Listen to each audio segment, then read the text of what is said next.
Qu'est-ce que l'inertie équivalente d'un système? Si on prend ce système constitué d'une roue et d'une masse, on peut calculer l'énergie cinétique. C'est la somme de l'énergie cinétique de la masse et de celle du cylindre.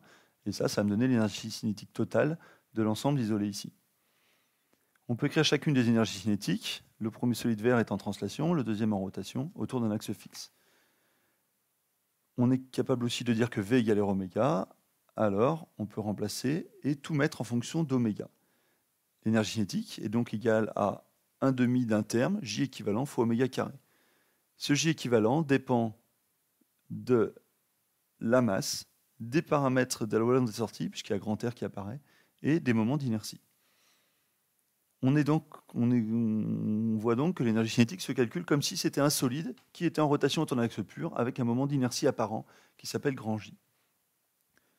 Prenons un deuxième exemple. Ici, on a un moteur électrique qui entraîne par l'intermédiaire d'un réducteur, la pièce 2, un récepteur, la pièce 3. L'énergie cinétique de l'ensemble est à nouveau la somme des énergies cinétiques de chacun des solides.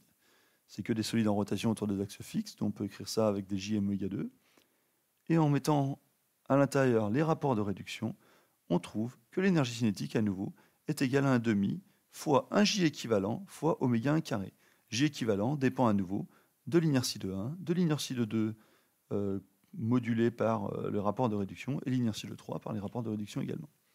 Donc on peut voir que n'importe quel type de système, qu'il y ait des solides en translation ou en rotation, on est capable de mettre ça sous la forme 1 demi de J fois oméga 2, où J, le moment d'inertie, est la somme des inerties modulées par les rapports de réduction. Alors à quoi ça sert cette chose-là? Si on prend l'exemple d'une voiture, si le moteur est débrayé et qu'on accélère à fond, alors le moteur va accélérer vite. L'énergie cinétique, dans ces cas-là, est égale à 1 demi de l'inertie du moteur fois la vitesse au carré. Maintenant, si le moteur est embrayé et qu'on accélère à fond à nouveau, on va voir qu'on va accélérer beaucoup plus doucement, beaucoup plus lentement. Pourquoi? Parce que l'énergie cinétique globale du système, elle va être égale à la somme des énergies cinétiques de tous les solides qui sont en mouvement. Que le solide soit en translation comme la carrosserie ou les personnes, ou que les solides soient en rotation comme les roues ou le moteur, et bien toutes ces choses-là vont avoir une énergie. Et donc l'énergie totale du système, ça va être égal à 1 demi de J équivalent fois oméga m carré, où J équivalent va dépendre des masses, des inerties, des rapports de réduction à l'intérieur du système. Donc on voit que n'importe quel type de système, on est capable de le mettre sous la forme EC égale à 1 demi de J oméga 2, où J est le moment d'inertie équivalent.